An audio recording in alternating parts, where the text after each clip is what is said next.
And let me add my welcome to Mike's earlier. It's great to see you tonight. There's a lot of people away with it being half term, but welcome to you and welcome to those watching in online as well. And we're starting tonight this series that we mentioned at the beginning, a series looking at how can we know some of the essential and basic truths about Christianity. And hopefully the next few weeks will be helpful as we look over the next 7 Sunday evenings at some of these big questions. And there'll be various opportunities through the series for you to ask questions as well. So next Sunday evening, after I've spoken, then there'll be a question time, and you can text in questions tonight, over the week, or next Sunday evening. I think the number's in the news sheet, and we'll have it on the screen next week as well. And so do feel free to do that for the question time next week.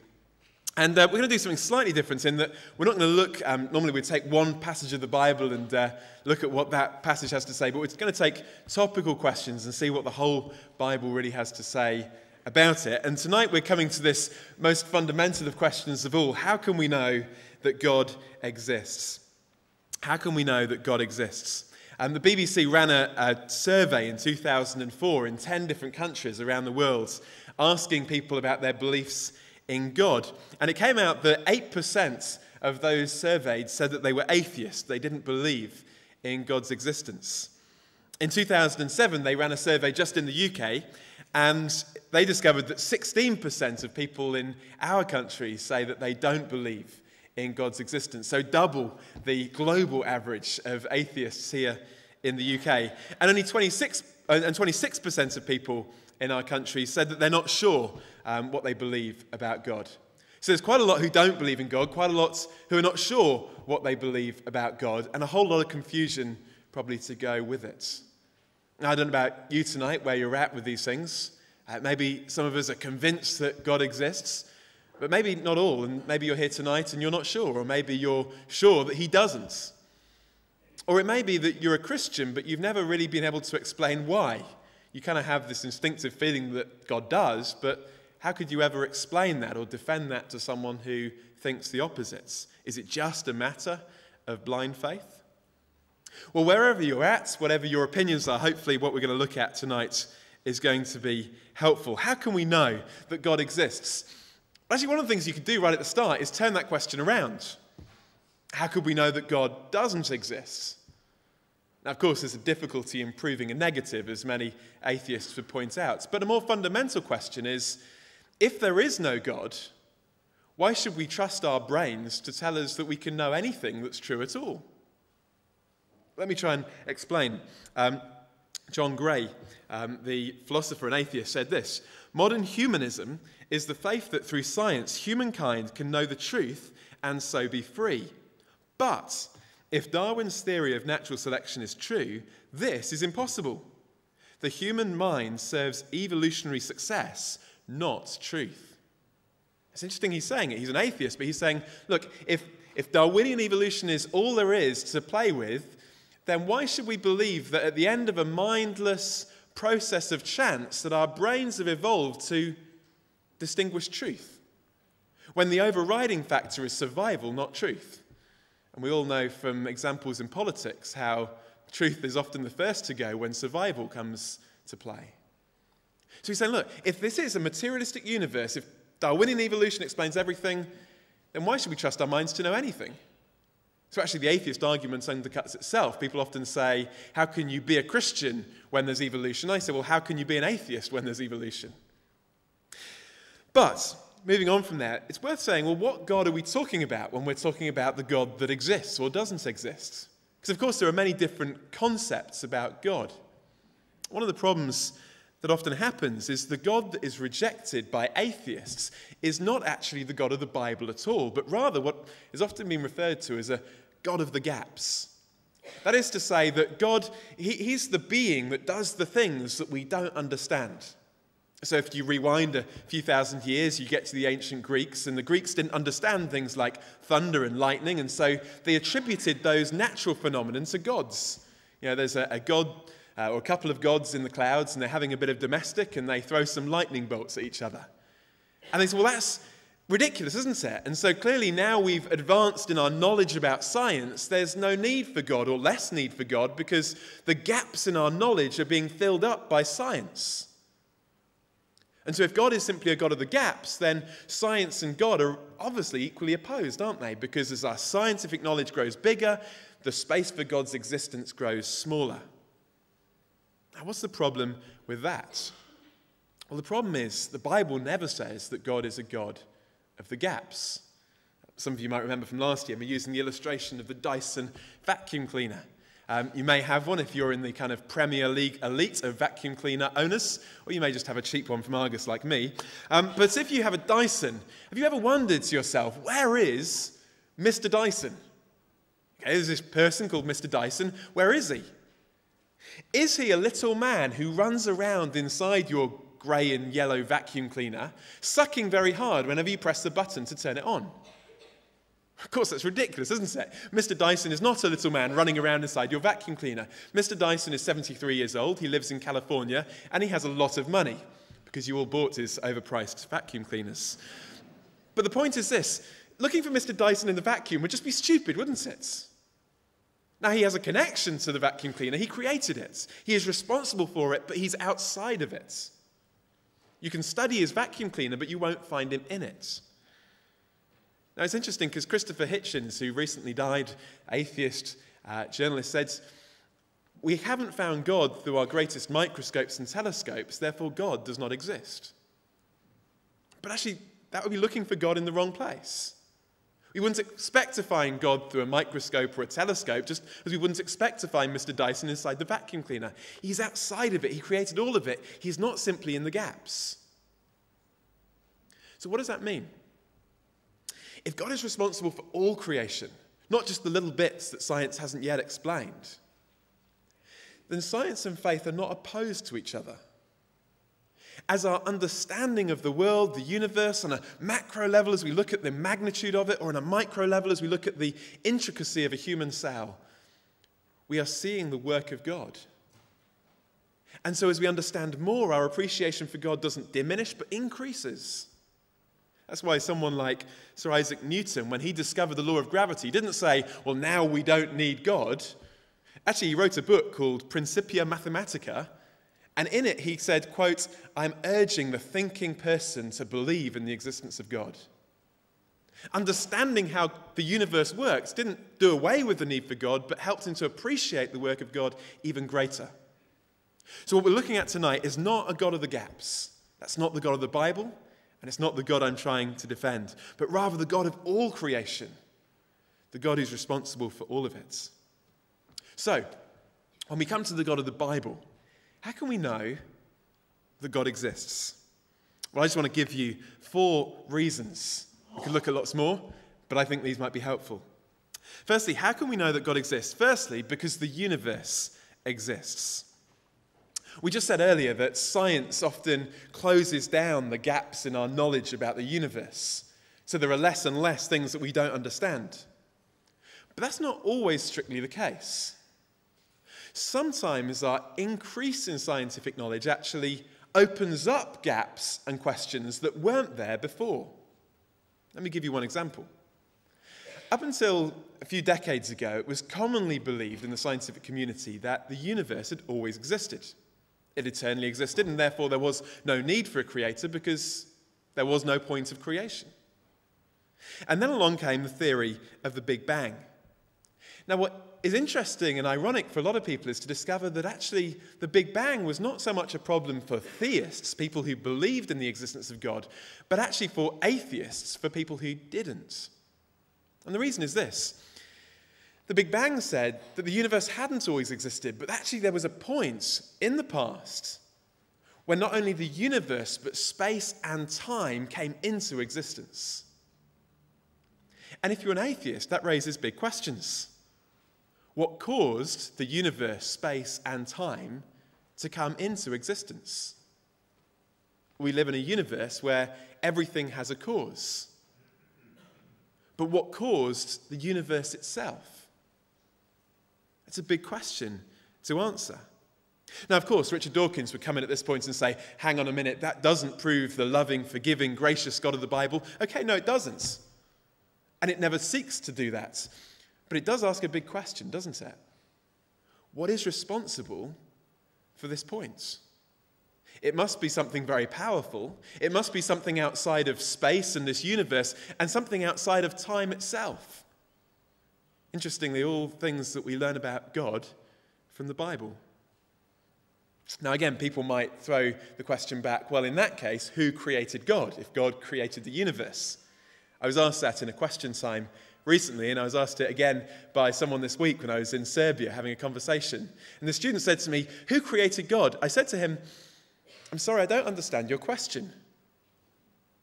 He looked at me rather bemused, and he said to me, well, it's fairly clear, isn't it? Who created God? I said, no, the question doesn't seem to make sense. So he came back a third time and said, look, who created God? I said, look, I don't understand the question. He said, why not? I said, well, God, according to the Bible, is the being that has always existed and was not created. So the question I hear that you're asking me is this: when did the being that has always existed come into existence? Doesn't really make sense. See, the God of the Bible is not a God who is created, a God who is eternal. So to ask who created God would be an illogical question. Now, I know that some people find that hard to understand. How can you comprehend a being that has eternally existed? But actually, what are the alternatives? Are they any more comprehensible? I would suggest they're less. So how does Richard Dawkins get around it as an atheist? He accepts the fact that the universe seems to be expanding, but he suggests that maybe what is happening is this. The universe is expanding, but if you go back, it has been continually expanding and contracting. It's called the oscillating universe theory. The idea that you can go back to a Big Bang, but before that the universe was contracting and then it was expanding and so on, infinitely back. Now, not only is that scientifically very questionable for reasons that I won't go into, but secondly, it's totally and utterly undefensible by science. How can you go back before that point and prove anything? It's a blind faith position far more than any Christian belief. Or what about Stephen Hawking? He said in his latest book that caused quite a controversy when it came out a couple of years ago, he said this: because there is a law such as gravity, the universe can and will create itself out of nothing. Now just stop for a second and look at that statement. Firstly, because there is a law such as gravity, the universe can and will create itself. Hang on a minute. He's saying that there is a law of gravity. Well, where did that come from? Where did the law come from? He's saying that the law of gravity creates the universe, but actually there must have been a law there in the first place. So actually there wasn't nothing, was there? There was something. There's another problem with it as well, and that is laws don't create, they explain. You know, the law of arithmetic will explain that I don't have a fortune in my bank account, but it won't create me one. They explain things, but they don't create things. And also it's inconsistent because he says the universe will create itself out of nothing. Well, it's saying what created the universe did. Now, Stephen Hawking is a very clever person, but even things spoken by clever people can still be silly. Doesn't seem to make sense. So the fact there is a universe at all, I think, raises big questions and points towards the fact that there is a being or something that created it. The Bible would say that's God. But secondly, not only does the universe exist, but my second point is this universe exists. And what do I mean by that? Well, a lot of people, scientists themselves, have observed that the universe we observe has certain properties that are so finely tuned, so it would appear designed to make life supportable and possible, that it seems almost incredible that those came about by chance. Just listen to what Stephen Hawking himself says about this. He says, our universe and its laws appear to have a design that both is tailor-made to support us and, if we are to exist, leaves little room for alteration. This is not easily explained and raises the natural question of why this is the way. The discovery relatively recently of the extreme fine-tuning of so many of the laws of nature could lead at least some of us back to the old idea that this grand design is the work of some grand designer. But he goes on to say this is not the answer of modern science. Why? Because our universe seems to be one of many, each with different laws. Okay, so he's saying, look, we look at the universe and it appears to be designed. It appears that it's been finely tuned. It appears that there needs to be a designer, but that can't be the case. Why? Because he says it seems that our universe is one of many. So what he's saying is that actually there isn't just one universe, but there's many. Now I want to ask him the question, how does it seem that way? Has he seen these other universes? It's a convenient argument, but actually, again, it's a completely blind faith position, isn't it? To say that there are many, many other universes out there, and we just happen to live in the universe where the things are so finely tuned that we can exist. It's an interesting idea, but there's absolutely no basis for it. It seems like he's saying the universe appears to be designed, but I don't want that to be the answer, so I'm going to think up something else, quick. So the fact that not only does the universe exist, but this universe exists, which would be so improbable by chance, again leads us to think, is behind that apparent design the fact that there is a designer who designed it that way? What about a third thing? Not only does the universe exist, this universe exist, but thirdly, morality exists. Now, it's worth saying at this point that not everybody in the world agrees on exactly what is right and wrong. We have disagreements of that in our own culture, let alone between cultures. But it is worth saying, isn't it, that every culture in the world has some idea that there is a difference between what is right and what is wrong. And it seems that is inbuilt in us from a very early age. I've mentioned before my little nephew and how at Christmas time I'd bought him this big present that had been quite a bit of money. And I'd bought his sister several presents that were worth far less, but there was 5 of them to his one. And his reaction on opening his large set of Technic Lego was not fair. Because he only had 1 present and his sister had 5. He couldn't kind of work out how much they were worth. But even in his 6-year-old mind, there was this idea of justice and fairness. Now, it was a fairly skewed sense of justice and fairness, but it was there. Where does it come from? Why is it that we have this sense that some things ought to be and some things ought not to be? That some things are good and some things are bad? Because if there is no God, and again, we're just in a universe of matter and physicality, there seems to be no answer for that. David Hume famously talked about the difference between what is and what ought. And he says that science can observe what is, but from it we cannot determine what ought to be. There's a difference between those two things. Let me try and explain. You may have seen this famous statue, Venus de Milo. Now, if I were to ask you, if you look at that statue, what do you see? Now, I can do it. If I was in a school, I can never ask that question because obviously the answers that came back would be not what I would be wanting. But what do you see when you look at that picture, first and foremost? And most people would say a statue of a woman without any arms. Now, I would ask you the question, hang on a minute, I just see a statue. How do you know that's a statue of a woman without arms? Because you know what a woman should look like. And because you know what something should be like, you can distinguish when that is not what it should be like. And in the same way, when we look at our world, we see that some things are wrong, but how can we say that anything is wrong? Only if we have a sense that there is some good and perfect and ultimate standards to judge it by.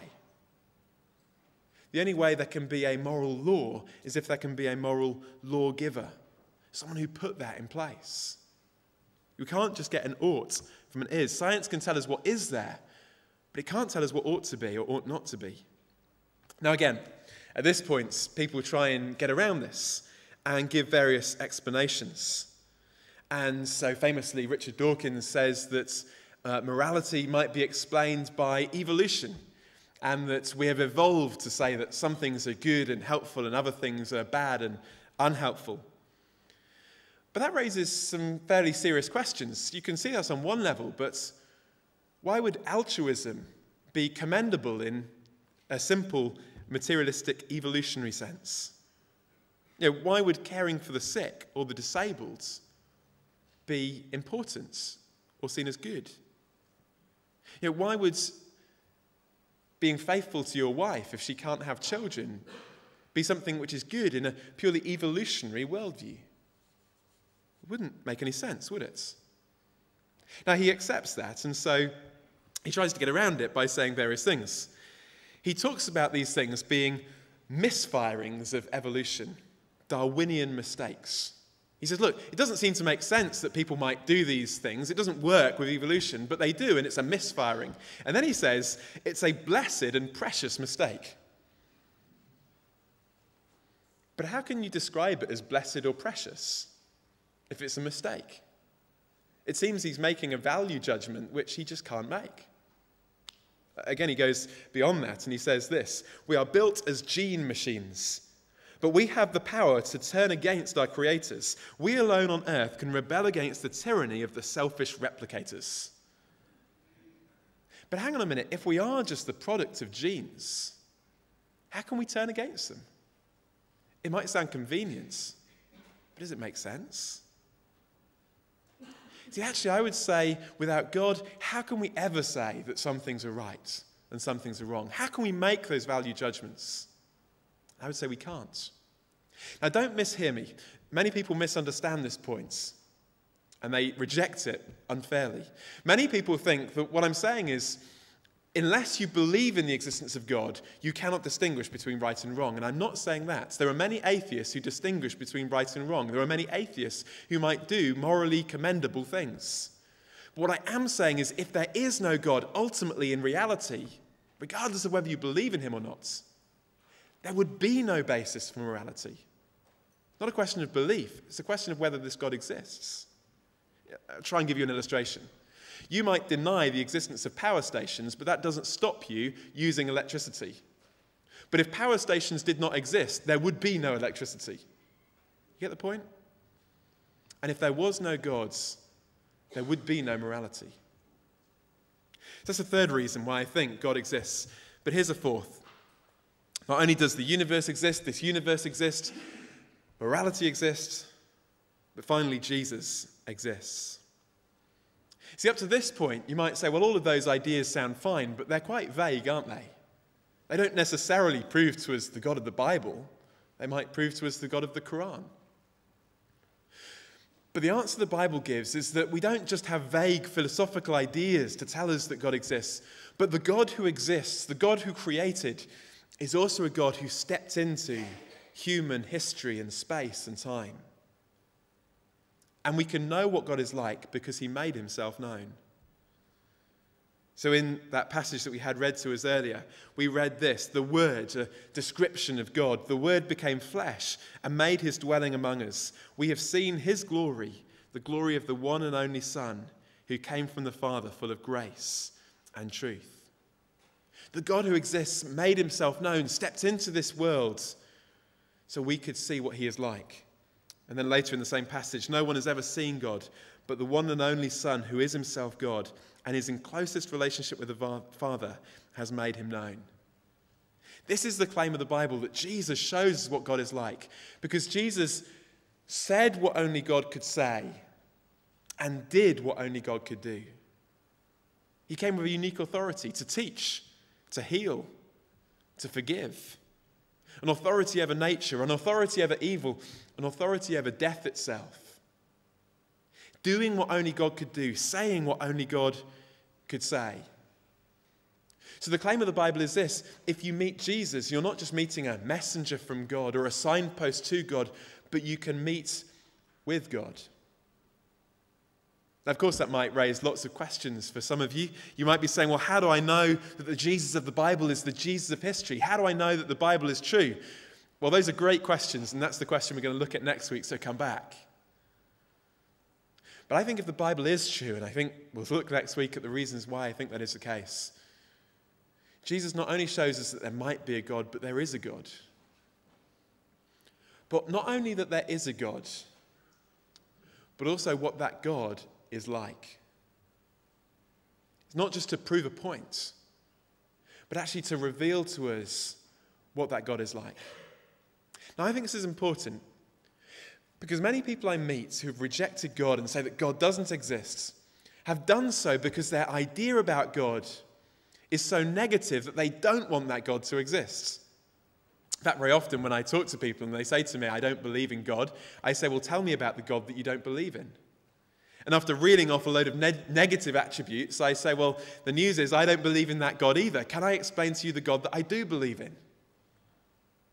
Jesus not only shows us that there is a God, but what that God is like. And what that God is like is so often different to the God that we think of when we think of religion and possibly even Christianity. And I think the atheist Matthew Paris put it very well. He said recently in The Spectator, one of the reasons we can be pretty sure Jesus actually existed is that if he had not, the church would have never invented him. He's saying actually the gentle Jesus, meek and mild of the church from established history, is not the Jesus that we find in the New Testaments. In fact, the Jesus in the New Testament is a Jesus that so often surprises us, confounds us, and confuses us. This is a Jesus who didn't come to support traditional religion, but put an axe at the tree of traditional religion. His greatest and harshest words were reserved for religious leaders. His greatest compassion and love was reserved for the tax collectors and sinners. He showed compassion on the outcast and the rejected. He didn't just hang out in religious places of worship, but he went to parties. He turned water into wine, which surprises a lot of people because they think he should have turned the wine back into water, at least a good religious leader would. He was known as the friend of tax collectors and sinners. He was accused of being a glutton and a drunkard. Now, actually, someone has to go to a lot of parties and eat a lot of food to be accused of that. That's not what you'd normally accuse a religious leader of. You see, Jesus so often surprises us. And yet John is saying that Jesus shows us what God is like. And so maybe what God is like is a whole lot different to what we thought he was like. And maybe the God who exists is actually a God that we would want to exist. Not a God who simply came to give us laws. Not a God who came to set up traditional religion. But a God who came to do something quite different. And if you've rejected God, not only would I want to urge you to look at the evidence for his existence, but actually I'd also want to check, have you rejected the wrong God? Because I think the God of the Bible is quite different. We can know that he exists. We can know what he is like. And lastly, we can do something even more. We can know him. Because there are different ways of knowing, aren't there? We can know intellectually with our minds. I mean, some of you have been watching the news from London this afternoon and watching the Queen and everyone else getting wet. We know that she exists. I know that she exists. I know lots about the Queen. I could tell you about her, but I don't know her. But the claim of the Bible is that actually the King of the universe is a God that we can get to know.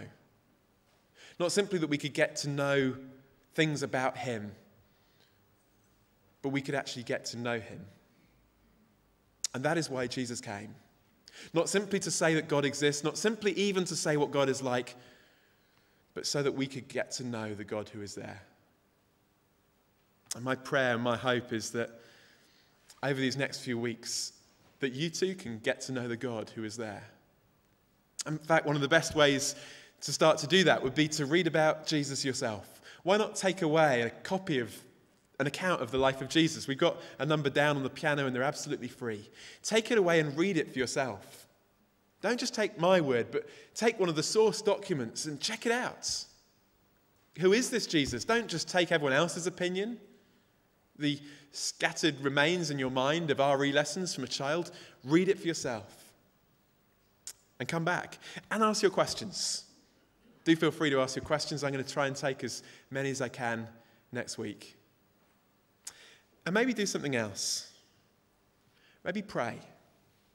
You say, well, how can I pray? I'd be a hypocrite to pray. I'm not even sure that God exists. Well, maybe this prayer is a prayer that you could pray without any hypocrisy.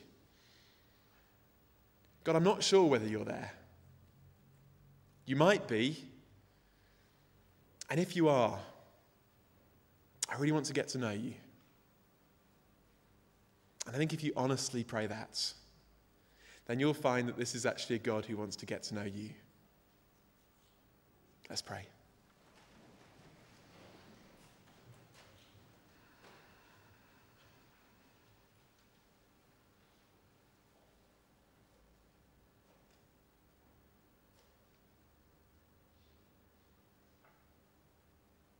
Heavenly Father, there might be some of us here tonight or watching online, and we're not even sure if you're there.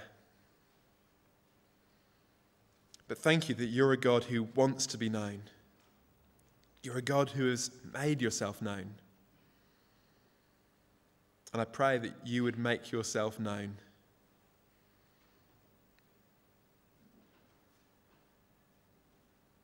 Thank you that we can not only know about you, but that we can know you. For those of us that don't, I pray that you would help us to come to know you. And for those of us that do, help us through Jesus to get to know you more and more. We pray in Jesus' name. Amen.